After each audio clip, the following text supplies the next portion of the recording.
5 tiny habits that make you instantly more trustworthy as a manager. So trustworthiness, as a manager is not built in one big moment. It's built in small, consistent actions day in and day out, and behaviors that you display on daily basis.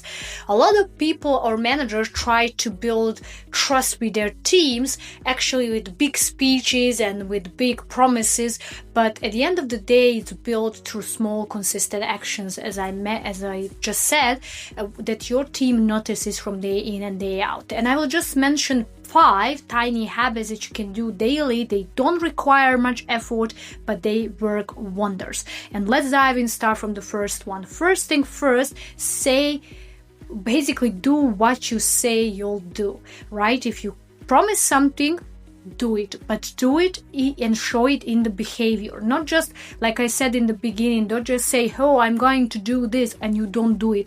Just show that through small, consistent action that you will basically do it. And this is extremely important to show that you are the one who really stay behind your words, right, at the end of the day. Then second thing, very important, is to protect your team publicly. If any other team is trying to kind of, attack your team, if I can use that word, or trying to intimidate your team, that your team made certain mistakes, even if they didn't, especially if they didn't, you need to really stand behind them. Also, if there is a partially mistakes of your team, you need to kind of take responsibility on yourself, but to protect your team publicly in front of other people.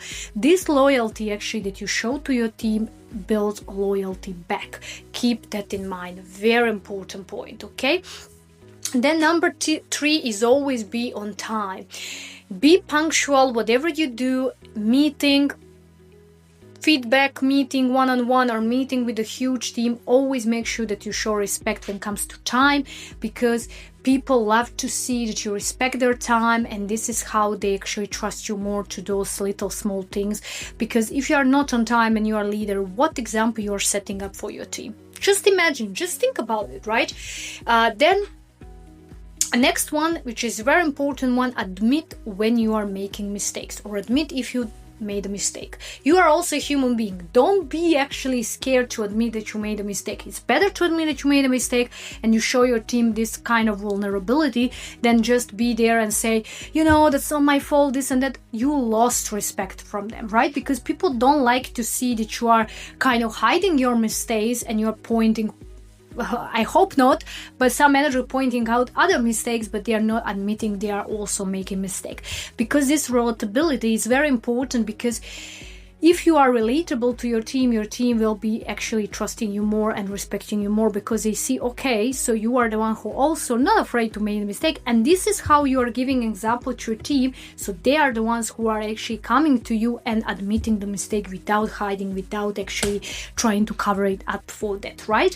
And also, last but not least, is to follow up with the after every conversation. If you actually discuss something with your employee, you talk about certain subjects, something very important, and then you tell them what to do, you maybe give them certain set of action they should take, and to maybe advise them how to do something, do well, and then you do not follow up after that, then you're losing respect or trust, because people are like, okay, but we discussed about it, you never actually asked me about this, so that means you don't care, right? So this is how people perceive it, right? Even though you that's not the case, but this is how people perceive it, right? So that's why it's very important that you are the one who go out there, talk to people something, and then afterwards remember that and go back and say, hey, I think we spoke about this, what you think, what you done, if there is anything I can support you further. So these kind of things really build this trustful, relationship, and basically create a good bond and build rapport with your team, right? So try these ones and you'll see how things change positively, because this is what I practice, this is what I do. I wouldn't actually advise you anything that I'm not doing it, because I don't want to give you some false information or something that doesn't work, but I want to give you the practical and good ways that good actually ways how you can improve a relationship with your team and how you can build trust and respect. All right, if you like this video, please hit that like button, subscribe to this channel, and until next time, stay ambitious.